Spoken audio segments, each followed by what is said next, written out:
This is the You Are Business Network.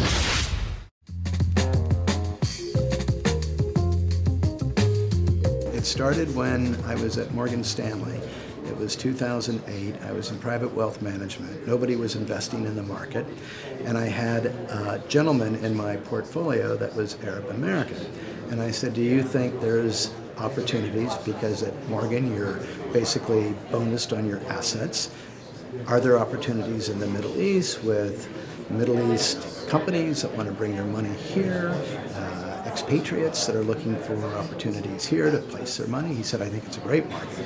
So he said, in fact, I'd like you to speak at the first Bermuda, Bahrain Economic Forum, which I did. And I went over and I met the premier of Bermuda at the time, and they were becoming more or less a gateway for Sharia-compliant products between the Middle East and between the U.S.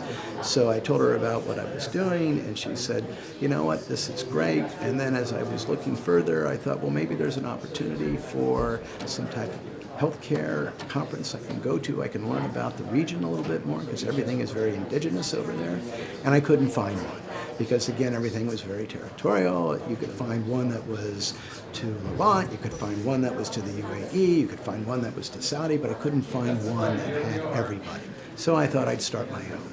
And if I would have known then what I know now, I probably would have given up. But my first call was to one of the countries, and they said, well, now, Mr. Potter, this is only going to be about our country. And I said, no, it's going to be about the entire Arab world. And they said, well, now, unless it's about just our country, we can't participate. So I just kept plowing forward. And anyway, it came out that, President Clinton actually was our first inaugural speaker, keynote. He was great. I asked him, it was right after the Democratic National Convention, and it was right before the Clinton Global Initiative, and it was at the height of the 67th General Assembly, and I said, President Clinton, you're the most sought-after man in the world. I said, why would you agree to do an upstart with a little conference like mine? We had 400 people, mind you, but he said, because he said, I'm committed to the Middle East. He said, I believe in what you're doing. He said, your speakers, you looked like a 12-year conference, and he said, your agenda was terrific. So that's really what started it. And then with that, we did our second one last year, which was the head of Google out of Egypt, Wael Fakrani. He was great. And then Saudi asked that, would you be interested in doing a healthcare platform? And of course, we said yes, because Saudi is the person or the country everybody wants to work with in the Middle East. So that's really how it came about. So in the beginning, we had 5 months to put this healthcare summit together. It's like, how are we going to get the word out? How are we going to get people to know about it?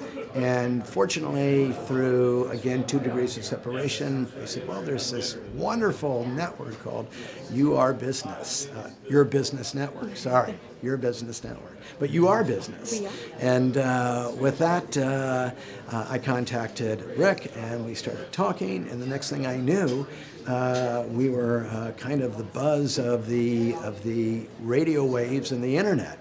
So our standings went up, our visibility blew out, and today we have an all-time high record registration of 600 attendees without President Clinton. Well, I'm seeing people really coming together. I'm seeing people really exchanging interest, exchanging business ideas, cards, and I'm seeing what this is all about: collaboration, community, and commerce at the end of the day. Let's face it, healthcare is the largest industry in the world. It's huge.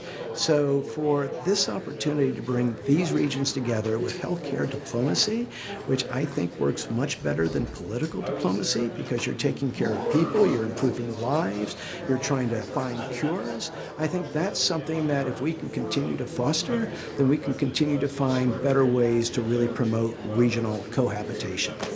So, yeah, I think the platform that we offer companies like Merck, companies like the ACOMs of the world that are building these infrastructures, the life science institutions, the healthcare systems. There isn't anything else like this out there. And I think we've really hit on a sweet spot that has been desperately needed. I've had many people, and your question was good, a lot of people have said to me, this needed to be done.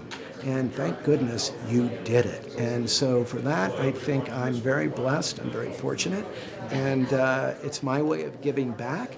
And for that reason, President Clinton said to me, don't try and be a tsunami, don't try and be a wave. He said, be a ripple.